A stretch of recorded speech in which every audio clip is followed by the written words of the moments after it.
Magandang umaga po sa lahat ng ating mga kababayan at sa lahat ng ating mga kapatiran sa loob ng ating iglesia. Tayo po ay magpapasalamat sa Panginoon dahil sa pagkakataong ito po na binigyan po tayo ng isang napakalaking oportunidad upang tayo ay makarinig sa mga salita ng Diyos dito sa live streaming po. Kaya lahat po kayo na nanonood sa akin ngayon, sa lahat ng mga sumusubaybay, ay pagpalain po kayo ng ating Panginoong Diyos, ng ating Ama sa Langit, at sana'y makamtan nyo ang kanyang mga biyaya, ang kaligtasan sa inyong katawan, sa inyong pag-iisip, at sa lahat ng inyong pangangailangan ngayon, mga kababayan at mga kapatid. Sana'y matugunan ang lahat ng inyong pangangailangan at lahat ng inyong mga suliran ay magkaroon ng kasagutan. Ito po ay isang pangako ng Diyos na ang bawat isa na lumalapit sa Kanya ay hindi niya tatalikuran. Hindi po tatalikod ang ating Panginoon sa bawat tao, sa bawat nilalang, sa bawat isa na lumalapit sa Kanya. Kaya tayo po ay lalapit sa ating Panginoong Diyos. Lalapit po tayo, lumapit po tayo ngayon sapagkat lalo na ngayon mga kababayan at mga kapatiran na narito tayo sa yugto na nag-uumpisa na, mga kababayan, ang fulfillment of the prophecy of the Scripture. Ayan, nag-uumpisa na ito at ito ang simula na magkakaroon na talaga ng katuparan ang lahat ng mga sinasabi ng banal na kasulatan. Sabi pa nga ng ating Panginoong Jesucristo doon sa Matthew 24, mga kababayan, ating basahin sa Matthew 24. Ito po ang sinasabi sa Matthew 24.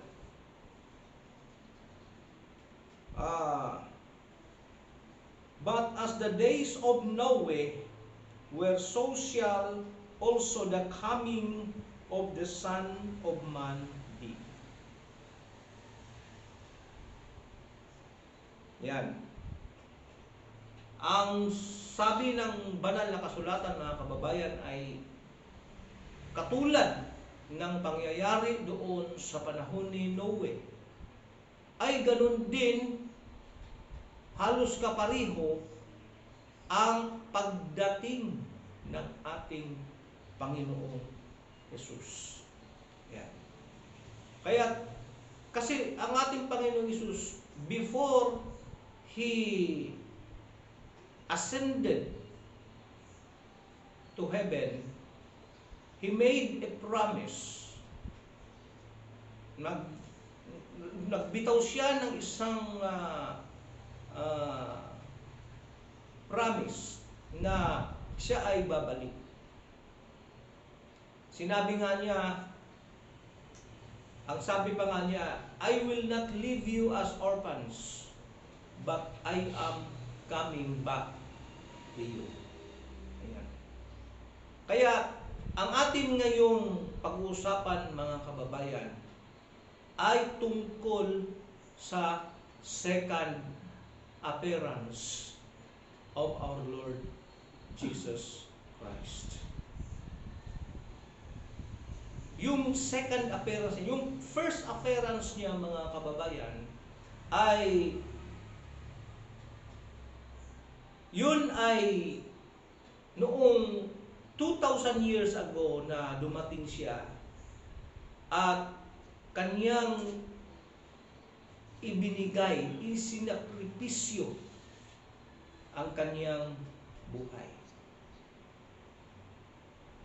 upang ang bawat isa na pinili ng Diyos ay malinisan, mapatawad, at magkaroon ng panibagong relasyon sa Diyos.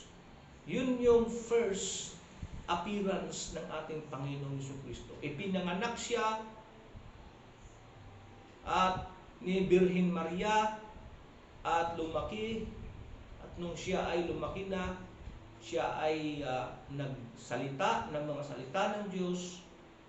Lahat ng mga wisdom of God ay kanyang sinabi, at hanggang siya ay hinatulan ng kamatayan, at yun ay kalooban ng Ama, sapagkat yun ay paraan ng Diyos upang tayo ay matubos sa ating mga pagkakasala, at upang tayo ay magkaroon ng malinisan tayo sa ating mga kasalanan, at matubos tayo, at tayo ay magkaroon ng tiyak na kaligtasan sa pamamagitan ng pagpapakasakit at pagpapakamatay sa krus ng ating Panginoong Jesucristo. Yun yung first appearance. At pagkatapos noon, before he ascended into heaven, he made a promise, and he said that, I will not leave you as orphans. Kasi alis na siya, but he said, sinabi niya na hindi niya tayo iiwanan na tulad ng mga walang magulang, walang pamilya. Babalik siya, at sa kaniyang pagbabalik, ito ang magiging second appearance niya. So, nakabalik na ba ang ating Panginoong Hesus? Nakabalik na po siya. At sa kaniyang pagbabalik, ito ay tinatawag na ngayon the age of judgment. Ito na ngayon ang simula na ang lahat ng mga naglilingkod sa Diyos, lahat ng mga tao ng Diyos ay huhukman. Ayan. Basahin natin mga kababayan ang salita ng Diyos dito po sa 1 Peter chapter 4 verse 17. Sinasabi diyan sa 1 Peter 4:17, for the time is come that judgment must begin at the house of God. Yung paghuhukom, mga kababayan, ay mag-uumpisa yun. Magsisimula doon sa mga tao na naglilingkod sa Diyos. Pero ibang paghuhukom ito, mga kababayan. Hindi ito paghuhukom na mapunta sila sa impyerno, kundi ito ay paghuhukom. This is the Son of God, when He returned, when He appeared for the second time, He appears to execute judgment and chastisement. Yung baga, yung mga tao ng Diyos, yung mga anak ng Diyos, kasi nandito pa tayo sa mundong ito, nagkakasala pa tayo. Kaya sa mga bagay-bagay na sa mga bagay-bagay na tayo ay nakakakumit ng kasalanan, nakakaroon ng kasalanan, ay doon kaagad i-judge tayo ng Panginoon. Ang ibig sabihin ng judgment dito ay badlungon ta ba? Badlungon ta. Ano ba yan sa Tagalog yan?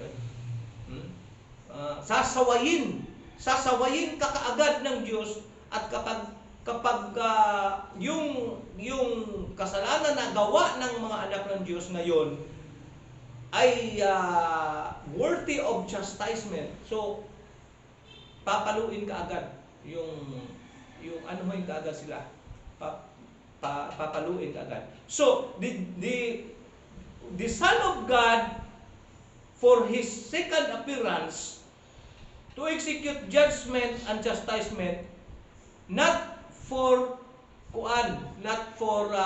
kining condemnation, not for condemnation, but for sanctification and for purification. Para magiging banal ang mga tao ng Diyos.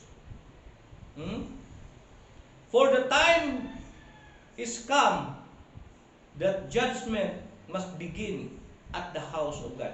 May differentiate ito sa judgment na hindi doon sa tagalabas. Sa mga tao na hindi naglilingkod sa Diyos. Yung mga tao na hindi naglilingkod sa Diyos, i-judge yun sila ng Panginoon for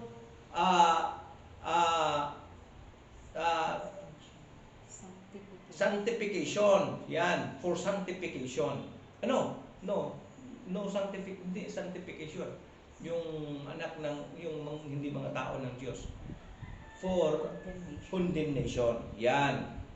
Okay? So for condemnation. So, yung mga anak ng Diyos, i-judge sila for sanctification and purification. Kasi, sinabi kasi ng Biblia that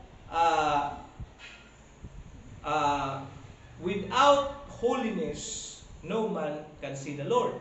So, kapag ang mga tao ng Diyos, kapag hindi sila holy, kasi yung mga tao ng Diyos ngayon, na dudumihan pa sila sa kasalanan kasi nandito sila sa mundong ito.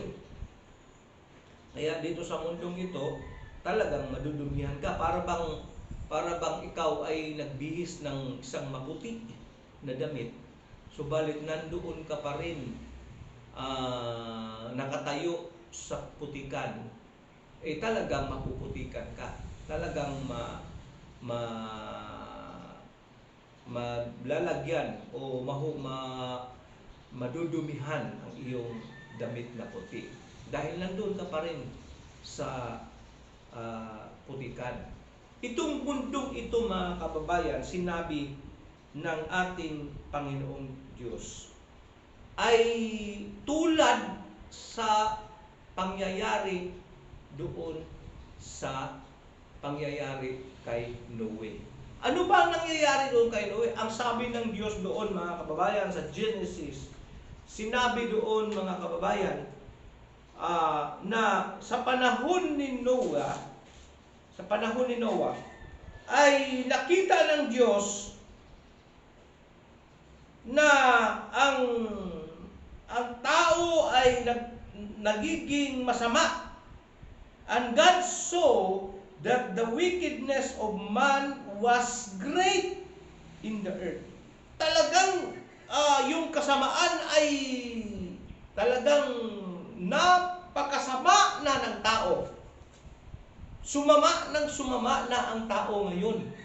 Sa panahon ni Noe, ganun ang nangyari. Nung makita ng Diyos, and God saw that the wickedness of man was great in the earth, and that every imagination of the thoughts of his heart was only evil continually.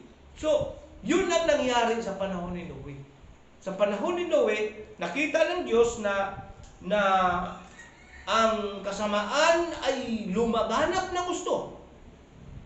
At ngayon, pati ang kanilang mga nasa loob ng kanilang pag-iisip ay talagang masama. Ang kanilang mga iniisip at ang kanilang mga plano sa buhay ay talagang kasamaan. So, yun ang nangyari sa panahon ni Noe ay nagkaroon ng napakasamang panahon. At sabi ni Apostol Pablo na sa ating panahon ngayon ay katulad ito sa panahon ni Noe. Ano ba ngayon ang panahon natin? Di ba sa panahon natin ngayon ay mas lumalaganap na ngayon ang kasamaan? At ang lahat ng mga kaisipan at pag-iisip ng mga tao ay puro kasamaan. Ang nandoon sa kanilang puso at sa kanilang mga isip ay puro kasamaan, puro paglanamang sa kapwa, puro kahakugan. Lahat ng kasamaan na yon ay nasa puso, nasa isip ng tao, at ito ang nangyari sa panahon ni Noe. Yan. Pero may magandang balita kasi sabi doon, nung makita ng Diyos yung kasamaan, lahat, wala nang pinili, wala nang napili. But Noah, si Noah, mga kababayan, ay hindi siya exempted doon sa kasamaan na yon. Noah, because sinabi ng Diyos nung una, ay lahat ng tao. Ibig sabihin, kasali si Noah doon. Masama rin si Noah. Nandoon din sa kanyang isip, yung kasamaan, yung wickedness, nandoon din sa kanyang isip. Nandoon din. But, ang isang magandang pangyayari, because Noah found grace in the eyes of the Lord. Sa lahat ng tao noong panahon na yon, si Noah ang naawa ang Diyos kay Noah. Naawa ang Diyos. Si Noah ay kasali doon sa kasamaan. Si Noah ay masama rin. Dahil sinabi ng Diyos na lahat ng tao sa mundo ay nagkaroon ng kasamaan sa kanilang pag-iisip at sa kanilang mga puso. Yan. So kasali doon si Noah. Pero si Noah ay nakatanggap ng biyaya ng Diyos. Yung awa ng Diyos, mga kababayan. Yan. Kaya sa panahon ni Noe, ang panahon natin ngayon ay katulad sa panahon ni Noe. Lahat ng tao ngayon, walang mapipili, ay naroon tumatahan ang kasalanan sa kanyang puso. Walang mapili. Kahit sino, kahit na mga pastor, kahit na mga ministro, kahit na anong relihiyon. Yung mga malalaking relihiyon, kahit na mga pari, mga pope, lahat yun, mga kababayan, ay kasali doon sa kasamaan sa mundong ito. Yan. Pero ngayon ay nagkaroon din ng awa ang Diyos, tulad sa panahon ni Noah. But Noah found grace in the Lord. So, masama si Noah, subalit naawa ang Panginoon sa kanya. Ayan. Kaya ngayon, ang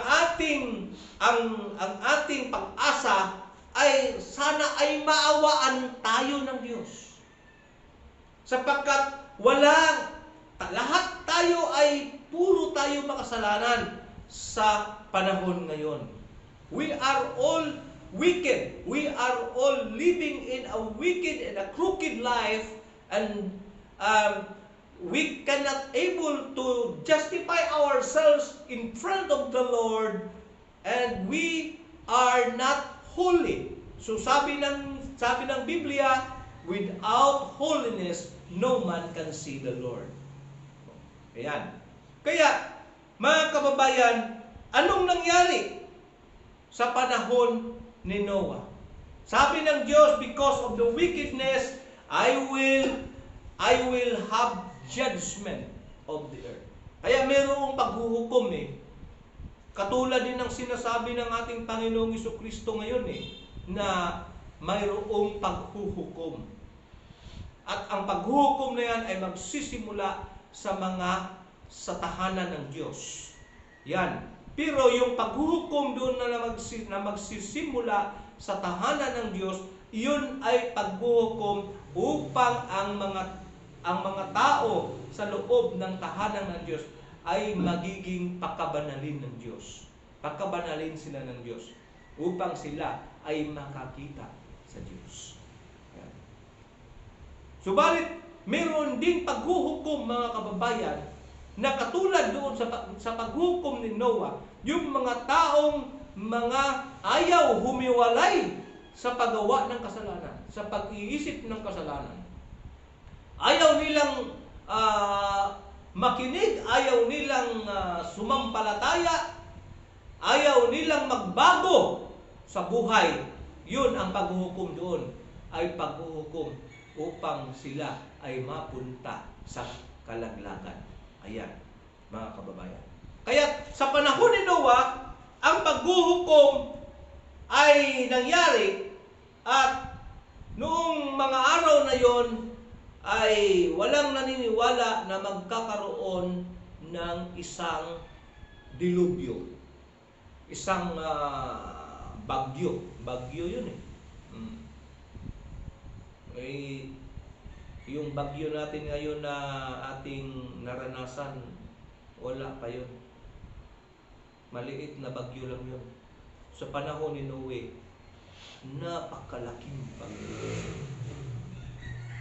na ang tubig ay tumaas hanggang sa kapanganuran. Kaya ngunit ngayon, mga kababayan, sabi ng ating Panginoong Jesucristo, na basahin natin sa Matthew 24, mga kababayan. Basahin natin. Matthew 24, anong sabi? Sabi dito,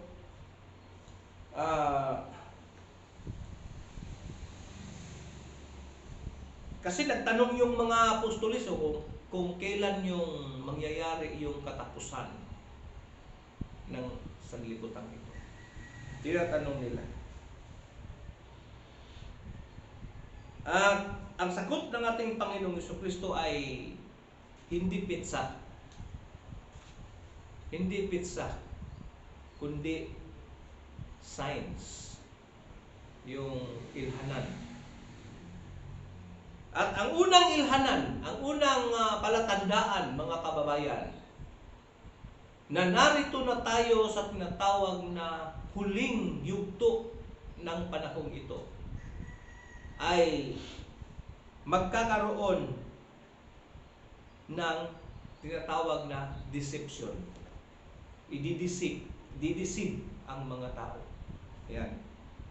And then, magkakaroon ng gera for nation,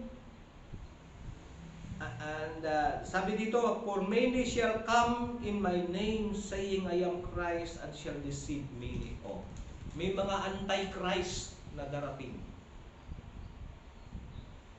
Ano yung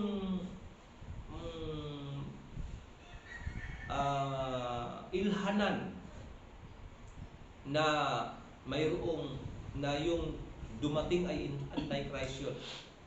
Kapag nagsasalita ng mga salita na iba sa salita ng ating Panginoong Jesucristo, anti-Christ yan. Kapag iba ang kanyang salita. Okay? And then, and ye shall hear of wars and rumors of wars. Magkakarinig tayo ng mga gera. Magkakarinig tayo ng mga gera. For nation shall rise against nation. Gera against countries. Yun, kakarinig tayo niyan.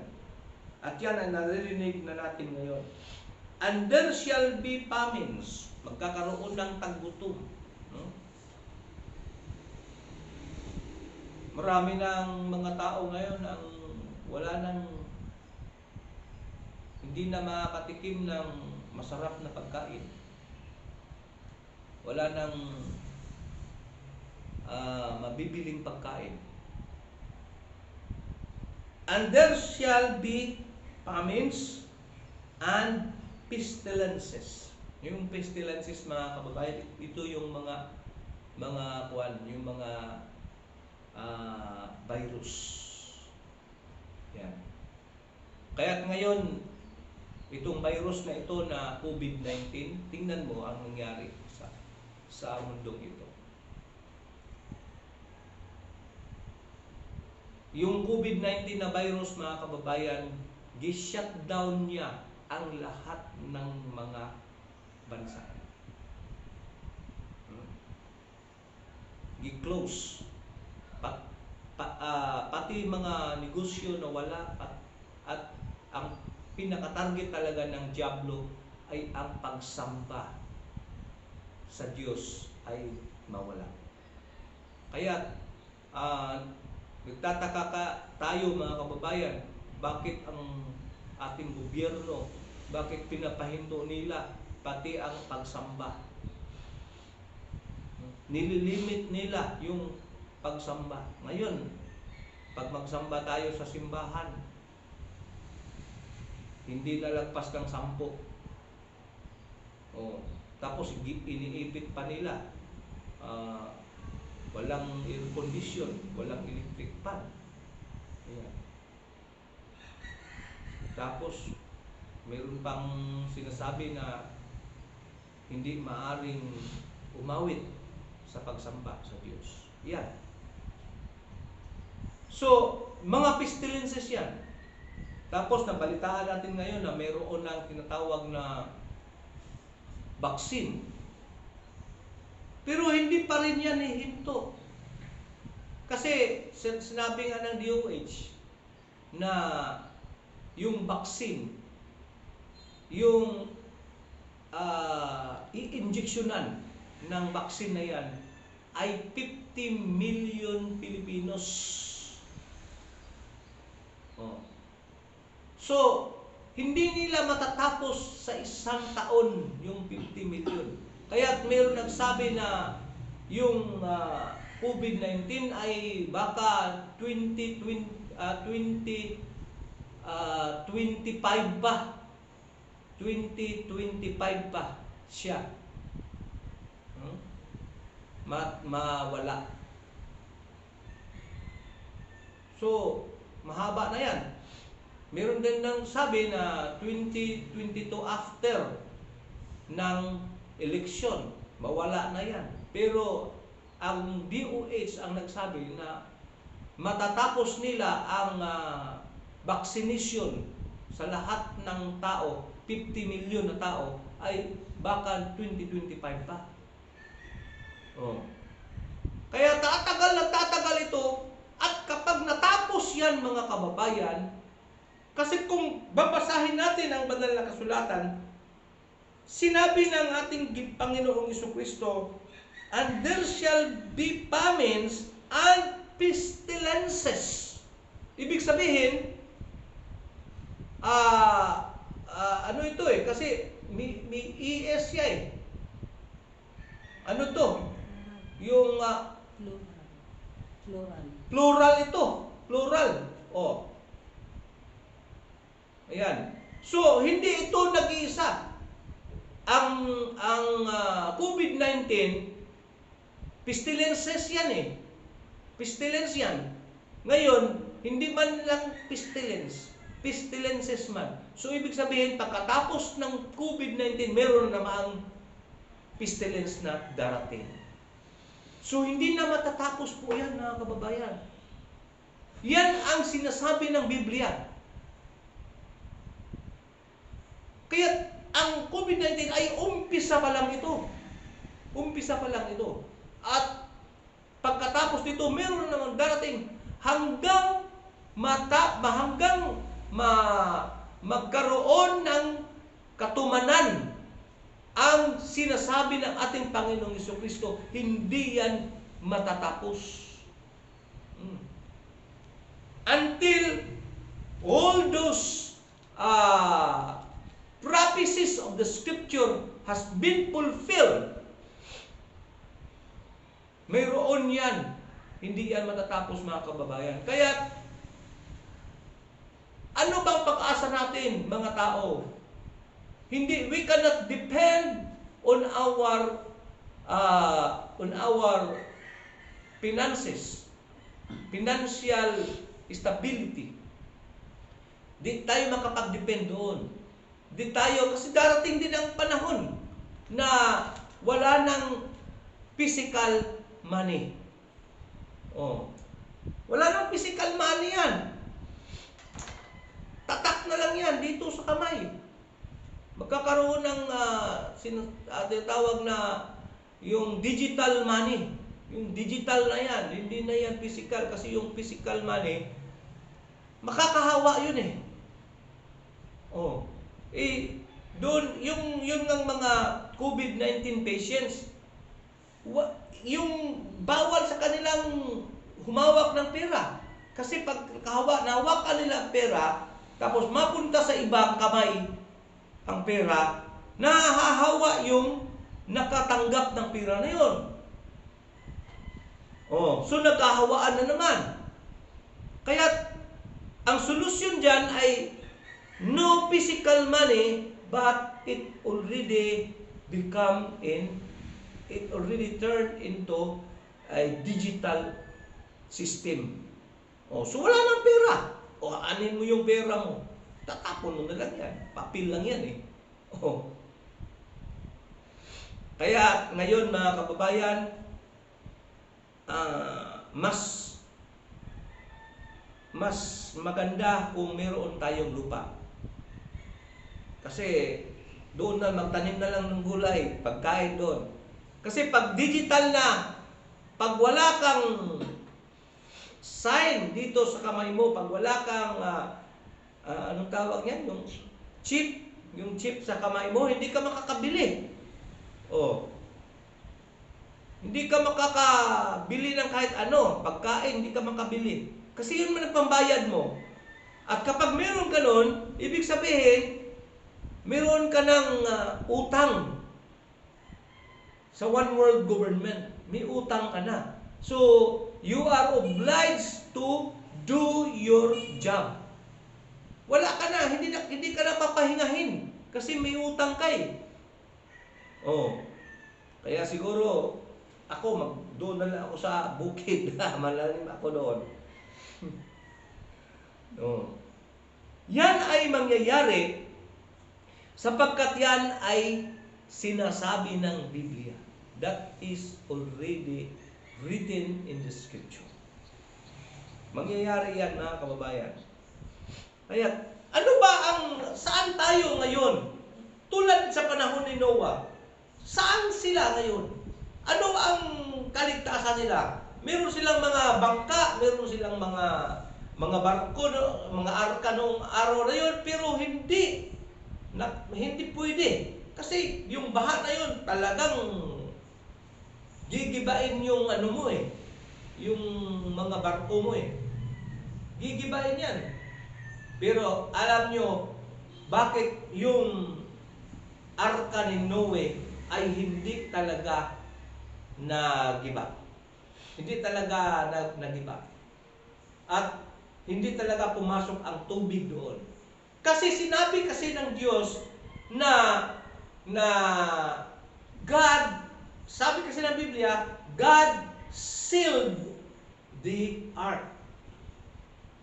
Oh. Siniliyuhan nyo yung bangka eh. Sabi ng mga tao, Noah, maniwala na kami. During that flood already, the people are now trying to convince Noah to open the door because they will believe. But what Noah replied to them, sabi ni Noah, I am not the one who sealed the door. I cannot open it because I am not the one who closed it. Sabi ni Noah. Oh. So, yung arka ni Noah ay siniliyuhan ng Diyos yun. Kaya yung mga butas-butas noon, kahit na may mga butas-butas yun, hindi pa rin makakapasok ang tubig. Bakit? Because of the seal of God. Because of His presence. The presence of God in that boat sealed everything so that the salvation is sure to all the people inside the ark. Yan. Kaya, ito ngayon mga kababayan, pinadala ng ating Diyos ang Espiritu Santo to seal us, para silyuhan tayo. Ayan. Para masilyuhan tayo ng Espiritu Santo at yung kaligtasan natin ay matitiyak. Amen. Ayan. Kaya sabi ng Biblia, the Holy Spirit is our seal. Yan. Bakit? Upang tayo ay masiguro natin ang ating kaligtasan. Ngunit, yung sisilyuhan lamang ng Holy Spirit ay yung mga taong nakinig, yung mga taong naniniwala, yung mga taong nagmahal sa kapayapaan, nagmahal sa Diyos. Yung binigyan ng awa ng Diyos, yun lamang ang masisilyuhan ng Espiritu Santo at magkakaroon ng tiyak na kaligtasan pagdating ng paghuhukom. Kaya't mga kababayan, sana'y huwag kayong magbingi-bingihan sa mga salitang ito. Kailangan natin ang ating Panginoong Jesucristo sa buhay natin. Kailangan natin mamuhay ng banal. Kailangan natin ang ating Panginoong Jesucristo ay nasa loob ng ating mga puso. Huwag natin siyang ilabas sa buhay natin. Papasukin natin siya sa ating pamilya, sa ating pamamahay, sa ating sarili. At buhayin natin ang mga salita ng ating Diyos sa ating buhay upang magkaroon tayo, bibigyan tayo ng Diyos ng Espiritu Santo at sisilyuhan tayo upang matiyak natin ang kaligtasan pagdating ng katapusang panahon. Maraming salamat po mga kababayan sa pagkakataong ito at sana'y nabibiyayaan kayo sa mga salitang ito. Maraming salamat sa inyong pakikinig at ang Diyos ang siyang magpapala sa inyo. Manalangin po tayo. Ama naming Diyos, kami po ay nagpapasalamat sa iyo sa pagkakataong ito na iyong ibinahagi sa amin ang iyong mga salita. At ngayon ay aming nauunawaan na kami ay magbabagong buhay at mananalig sa iyo, maniniwala at magkaroon ng pananampalataya upang ibigay mo sa amin ang banal na Espiritu Santo na siyang magiging seal namin pagdating ng araw, kami po ay magkakaroon ng tiyak na kaligtasan. Ito po ang aming dalangin ngayon at pagpapasalamat sa iyo sa pangalan ng Panginoong Jesucristo. Amen. Magandang umaga po sa lahat.